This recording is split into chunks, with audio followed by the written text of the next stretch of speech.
బిస్మిల్లాహిర్రహమానిర్రహీం. మిత్రులారా, సోదరులారా, సోదరిమణులారా, అస్సలాము అలైకుం. దైవం అందరిపై కూడా మరి శాంతిని కురిపించును గాక. దైవ ప్రవక్త ముహమ్మద్ ప్రవక్త సల్లల్లాహు అలీహి వసల్లం అంటే మరొకసారి నేను చెప్తాను, చాలా సందర్భాల్లో చెప్పాను.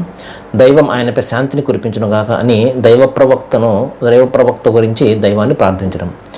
మహాపురుషులు, ప్రవక్తలు వీరి పేర్లు వచ్చినప్పుడు మనం ఏకవచనంతో సంబోధించకుండా వారిని గౌరవ సూచకంగా మరి సల్లల్లాహు అలీహి వసల్లం అని, అలైహి సలాం అని ఈ విధంగా మరి వాళ్ళ పేరుతో పాటు ప్రార్థిస్తూ ఉంటాం దైవాన్ని. ఎందుకంటే మానవుల యొక్క మార్గ నిర్దేశనం కోసం వచ్చినటువంటి దైవం చేత ప్రభావింపజేయబడినటువంటి ప్రవక్తలు కాబట్టి వారికి సముచితమైనటువంటి గౌరవం ఇవ్వడం మన యొక్క బాధ్యత. కాబట్టి ప్రవక్తల పేర్లు వచ్చినప్పుడు మరి ఈ విధంగా చెప్పడం జరుగుతుంది. దైవ ప్రవక్త పేరు వచ్చినప్పుడు సల్లల్లాహు అలీహి వసల్లం, ఎందుకంటే మన ప్రవక్త కాబట్టి, మనందరి చివరి ప్రవక్త, మానవాళి ప్రవక్త కాబట్టి ఒక ప్రత్యేకంగా మనము దైవం యొక్క శాంతి మరి కారుణ్యం ఆయనపై కురియుగాక అని చెప్పేసి దైవానికి మరి ప్రార్థన చేస్తాం.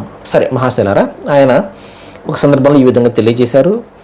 రియాజు సాలిహీన్ హదీసు కిరణాలు ఈ గ్రంథంలోని 16 మరియు 17 ఈ వాక్యాలు పశ్చాత్తాపానికి సంబంధించి దైవ ప్రవక్త ఈ విధంగా తెలియజేశారు. మరి సూర్యుడు పడమట దిక్కు నుండి ఉదయించక మునుపు వరకు, అంటే సహజంగా సూర్యుడు తూర్పును ఉదయిస్తాడు కదా, కానీ ఆ అంతిమ సమయాల్లో, అంతిమ ఘడియల్లో ప్రళయ దినాన్న పడమట దిక్కు నుండి ఉదయిస్తాడు. అంటే మనిషి చనిపోయే వరకు, ఇప్పుడు మనము ప్రళయం వరకు మనం ఉండం కదా, మన మరణమే మన ప్రళయము.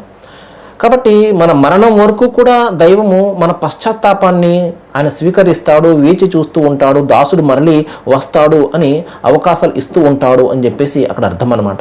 కాబట్టి మనం దాన్ని ఉపయోగించుకోవాలి. దైవం ఇస్తున్నటువంటి అవకాశాలను మనము నెగిటివ్గా భావించకూడదు.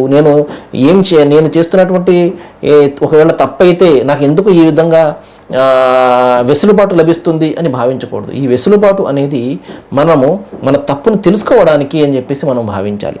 ఇంకా దైవ ప్రవక్త ఏం చెప్పారు అంటే, ఒక వ్యక్తి తన అంతిమ ఘడియలు ఉంచే వరకు కూడా, అంటే అతను చివరి శ్వాస వరకు కూడా దైవము అతని యొక్క పశ్చాత్తాపాన్ని, అతని మరలి రావడాన్ని, పాపక్షమాపణను మరి స్వీకరించడానికి సిద్ధంగా ఉంటాడు అని చెప్పేసి దాని అర్థం అన్నమాట.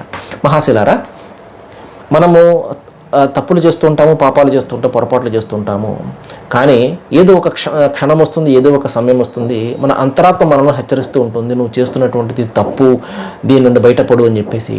దాని మాట యొక్క అంతరాత్మ ప్రబోధాన్ని మనం వినాలి, దైవం వైపునకు మరలాలి, పాపక్షమాపణను వేడుకోవాలి, చిత్తశుద్ధితో కూడినటువంటి